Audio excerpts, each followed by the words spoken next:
Hello, my friends. So I am lucky enough to have an evening where I'm the only one home for a few minutes. And I am excited to share with you something that has been coming up over and over again that I told my husband several years ago. And he has been repeating it lately. And so it's made an impact and it's moving forward. However, I want to frame it with, what are you taking into your new year? What are you moving forward with into your new year, and what are you leaving behind? What are you growing up from? So sometimes when we have things in our lives, we wear them like badges of honor. And a lot of those things can be wounds, big trials we've gone through, that sort of thing. And what I like to frame is, you can go through a trial or a struggle given to you from God, or you can choose to partner with God and decide on what challenges are going to help you grow by partnering with Him. Okay? So that's kind of the overarching framework. Now for the story. So there was one night, probably about 5 or 6 years ago, I had gone through my coaching program, and I was sitting there listening to my husband chat, and he had always been afraid of a few things, and these fears had plagued him. Well, on top of these fears was a story, and the story goes, my dad went through a lot of tough things, and you have to go through tough things to be worthy of anything. It's kind of the story. So I turned to him and I said, when are you going to stop? I want to make sure I frame this right. I know the way I said it was said with a lot of love and intention. When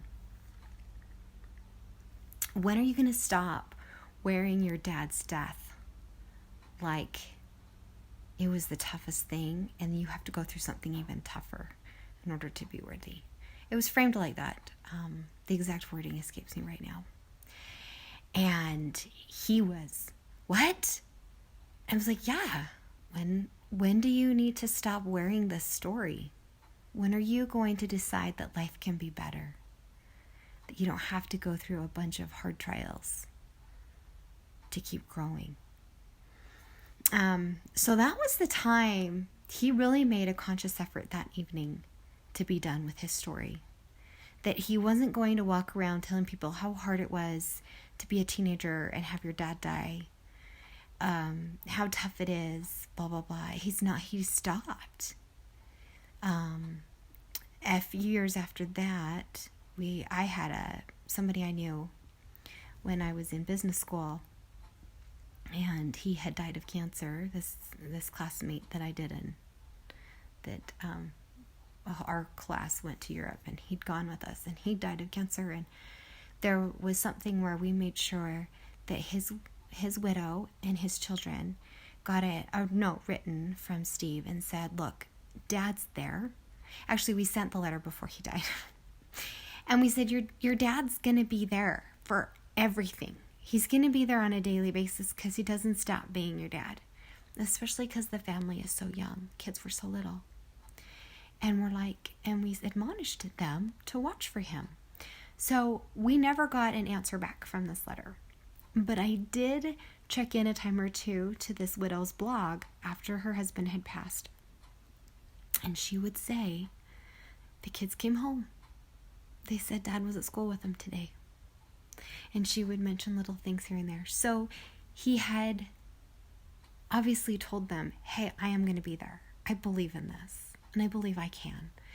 And so that's the story that has continued, because it's full of hope, and it helps when there is something big like that. It helps to know that you just can't see them, but you can feel them, and they're there.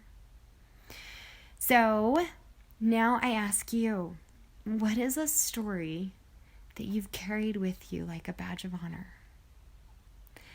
that if you knew that the people that you are following, the people you admire, had probably 10 badges that they've chosen to not put on their bodies anymore, but to simply take off and to leave in a drawer at home, and it's no longer part of who they show themselves to be, but it has helped them develop to who they've become.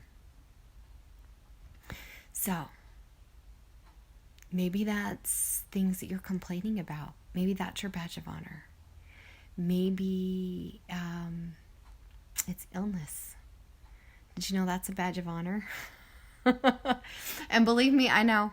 I am still working off the final remnants of arthritis from my body. And there was a time I wore it. I didn't wear it like a badge of honor, but it wasn't plaguing enough that it shut me down. Sometimes illness is the only way we got our parents' attention when we were young. And so chronic disease becomes the way we get attention. Maybe it's the way we get attention from doctors because we're lonely. I use that just as an example. Just to help get the brain juices going. What is something you're ready to release? You're ready to let go of. You're going to take that badge off and say, I'm going to put this down. Thank you for helping me develop. I don't need to keep repeating a pattern to be worthy. I'm going to give that a try. So those are my thoughts for you this evening. Is what does it take to move forward, to start a new year with that? A lot of people at this time of year will start a year with a word. Maybe you feel more guidance to let go. Let go, because when you let go, you leave space for more things happening. I'm going to close with one more story. Yes, and oils, and that's where I'm going with it. So I had a moment with none other than my hairstylist, a wise woman. And this was, I've had several things happening this year, and one of them was just a major hormone imbalance and medication that I'd been taking for about 18 months that just hit the fan and not working and that sort of thing. And when I was chatting with my hairstylist, we got down to the root of it. And she says, I don't think you think you're worthy. And I was like, worthy of blank. It could be anything. So what I did with a group of people, and that's why the house is quiet. I'm all by myself because I have an oil group tonight. As we went through the I Am Worthy protocol from the book by Desiree Mangadoc. And I finished the protocol, and as I was moving through the last 3 weeks of it, I started putting my home in upheaval, but in a good way. Like, I was getting this idea that we had too many kids in the small bedrooms and we needed to space it out better. And too many kids in one bathroom, we need to space it out better with 2 bathrooms. All the things. And so I upheaved a bedroom swap and some bedding swaps, and it was awesome. And then as I was finishing the I Am Worthy protocol, I felt called to my closet, where I have all the memories, all the things, all the boxes of my past. And I brought the boxes down one by one, and I filled trash bags of stuff. Because it was okay to release. It was okay to let go. And I kid you not, I did this project 4 years ago before I moved and threw away a bunch of stuff. But there was a significant portion that I didn't feel like I could throw away. Well, now that I've got older kids and I can see what it is that I want to keep from their past and from their schooling experience, and what it is that I'm like, do my kids care about this and that? They don't care now. They're probably not going to care when I'm 80 and they're going through my stuff. right? They're probably not going to care. I think I can get rid of it now. And I did trash bags, and I threw it all away, and it was amazing. And I kid you not, I now have a box and a half from the first 20 years of my life. And it's amazing. And one day it'll get it. The pictures I did keep will go in photo albums. What I did do was I was like, what's important to me that I want them to see? So I took my high school diploma and I put it out so they can see it. I took my seminary certification diploma and I put it out so they can see it, because I'm like, this is what's important to me. This is what I expect of you. This is what I would like you to achieve and accomplish too.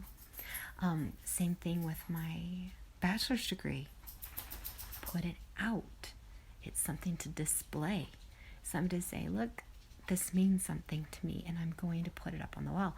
Because what I put out, I know they will pay attention to.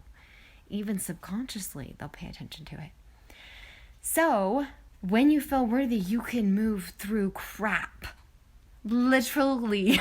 You don't need to be holding on anymore. And I was like, well, that was 20 pounds of stuff. I'm excited for that 20 pounds to come off of me emotionally, too. Right? So, what are you ready to let go of? What are you ready to move forward with? As I was doing that process, I was very intentionally working with my coach on what do I want to bring into my body? What do I want to bring more of into me? And so I've been intentionally doing things every day, and sometimes better than others, to bring in and to feed my soul, feed my brain. And what I found was that there was about a week where suddenly I forgot to do it. And it all just fell to the wayside. And at the end of that week, I felt purposeless. I actually came home one night and I wanted to go to the kitchen and eat something. But my stomach was full. So I was like, what am I hungry for? And I was like, I'm hungry for purpose. So I pulled out my oil and emotions book and I looked up what oils would be good for purpose, and it was Roman chamomile. So I put it on, and kid you not, 4 minutes later, I'm off to bed. I didn't go in the kitchen. I didn't need to. Then, a day or so later, I realized that I had felt that way because I had brought so much goodness into my body that now I was going back to where I had been, and I didn't like it. I didn't like it one bit. I felt like a fish out of water in that old space, and it was fantastic. So while it might sound like things are hunky-dory, I'm still on my growth. I'm still doing things. I'm like, oh, I slipped. Oh, my body is transitioning and I've got things going on. Oh, I'm an empath and I'm feeling this or that. Things move, things happen. So now that I've kind of given you a few different examples, think for yourself. And if you feel like you want to chat about it, talk it out, let me know. Otherwise, let go. And the best letting go is literally to burn what you're ready to let go of. Write it down on a piece of paper. I'm ready to let go of blank and blank and blank and blank and blank. And then have a nice fire. And really let it go. Watch it just dissipate into the air. And give it away. So, there you are. Have a great evening. I love you all.